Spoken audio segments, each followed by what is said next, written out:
अब देखो इस क्वेश्चन को, the sum of all non integer roots of the equation is.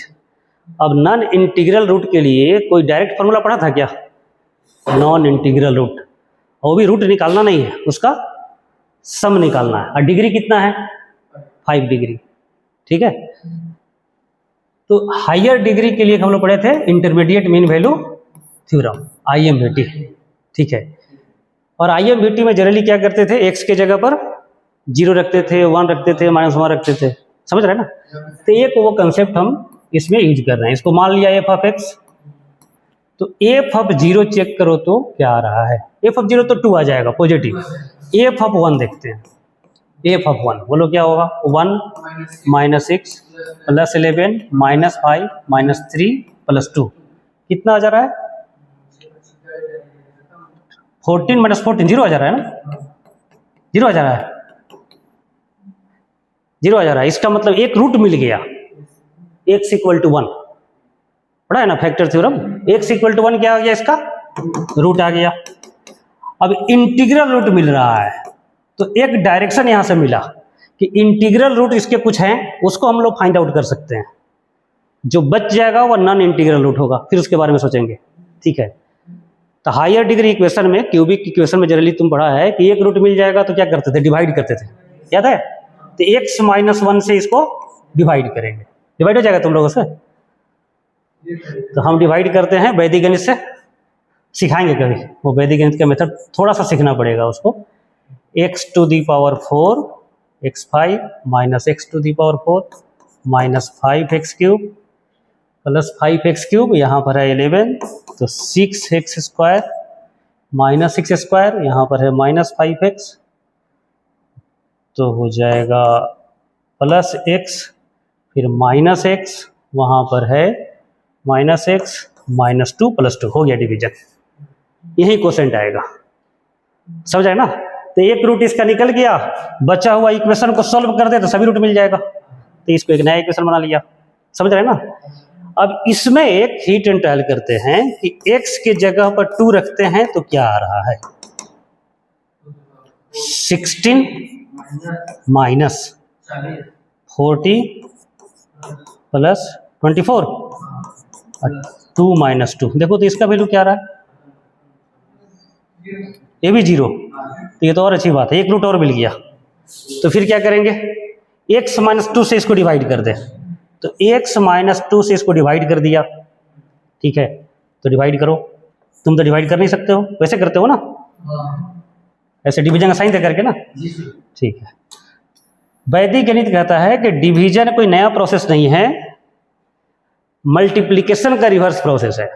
जैसे इसको थोड़ा छोटे शब्दों में समझो, जैसे 12 को डिवाइड करना है 6 से, तो हम इसमें क्या सोच रहे हैं कि किस नंबर से मल्टीप्लाई करेंगे 12 आ जाए? तो किससे मल्टीप्लाई करेंगे? 2 से, तो 2 ही क्वोशेंट हो गया। तो x - 2 से डिवाइड करना है इसको, तो हम वह एक्सप्रेशन सेट करेंगे कि मल्टीप्लाई करने पर यह आ जाए। ठीक है, तो एक प्रोसेस है ऊर्ध्व तिर्यक गभ्याम, संस्कृत में वैदिक गणित का सूत्र है।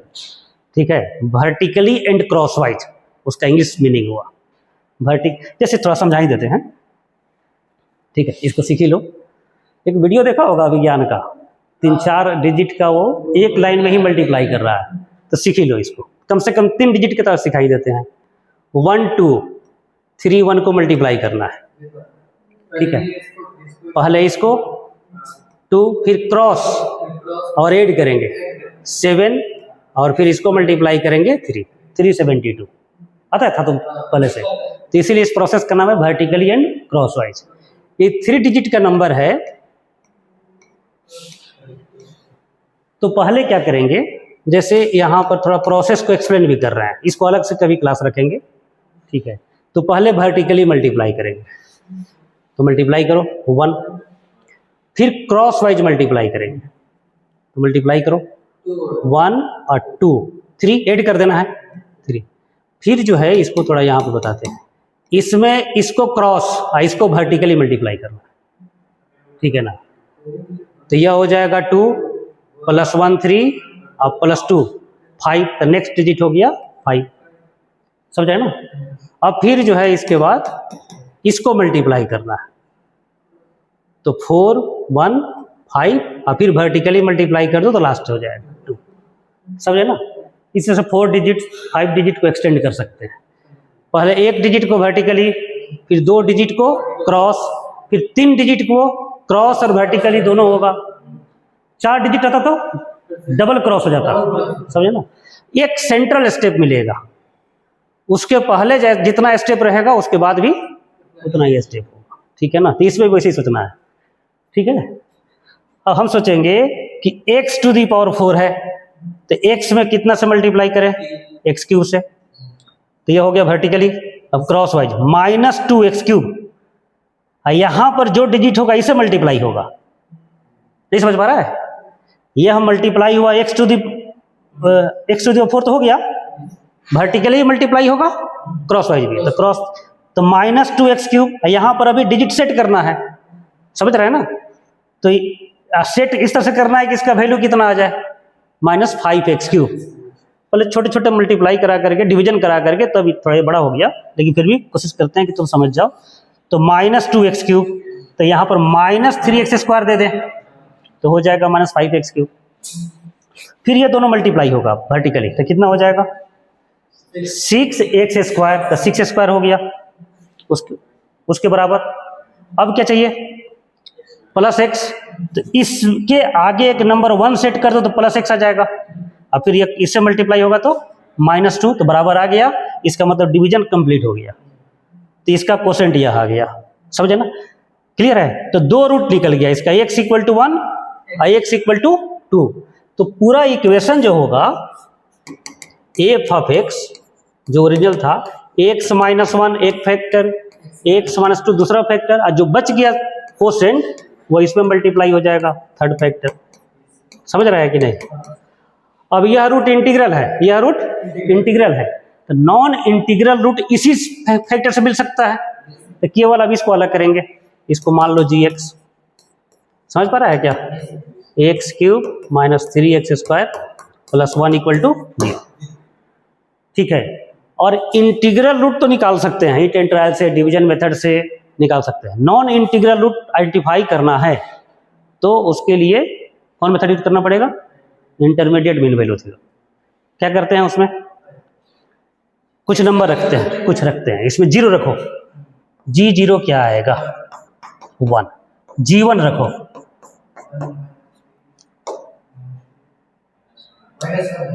थोड़ा सा बोर्ड को ऊपर कर लो।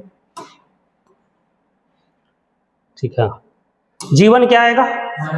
-1। तो इसका मतलब है कि एक रूट इसके बीच में लाई करेगा, 0 और 1 के बीच में। और जो रूट 0 और 1 के बीच में लाई करेगा वह इंटीग्रल होगा या फ्रैक्शनल होगा? 0 से 1 के बीच में जो रूट लाई करेगा, जो नंबर 0 से 1 के बीच में लाई करे, वह इंटीजर होगा या फ्रैक्शनल रूट होगा? फ्रैक्शनल रूट होगा, नॉन इंटीग्रल होगा।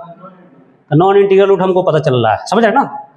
अब g2 भी निकालो, g2 निकाल पाओगे?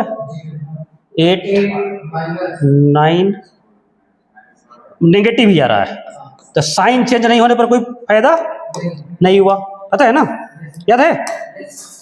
लेकिन ये चूंकि हाईएस्ट पावर का कोफिशिएंट पॉजिटिव है तो इसको पॉजिटिव होना ही पड़ेगा आगे। तो g3 निकाल दो, g3 पॉजिटिव आ जाएगा, आ जाएगा पॉजिटिव, तो एक रूट इसके बीच में लाई कर जाएगा।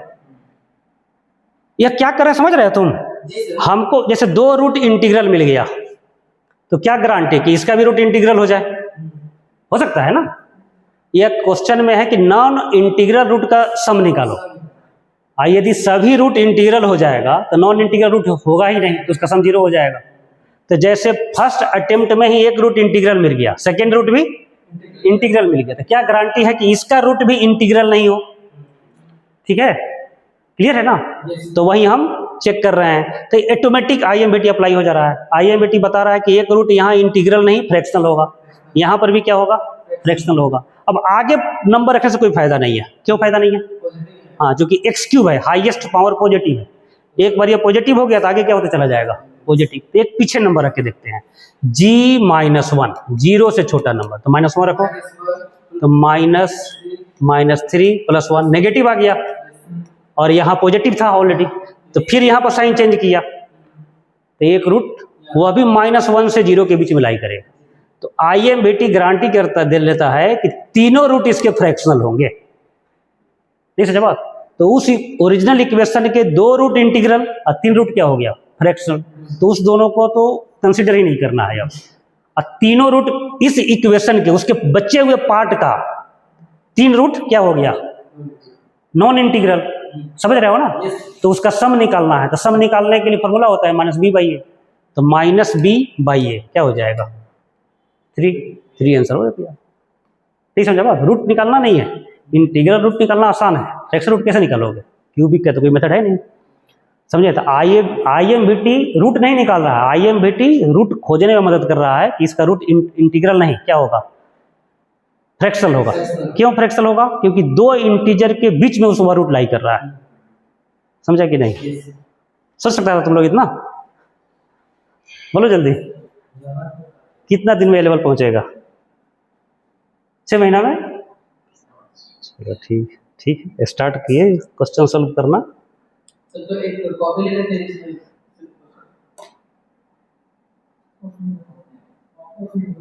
ऑफ नहीं हुआ, नहीं हुआ, ऑफ करो।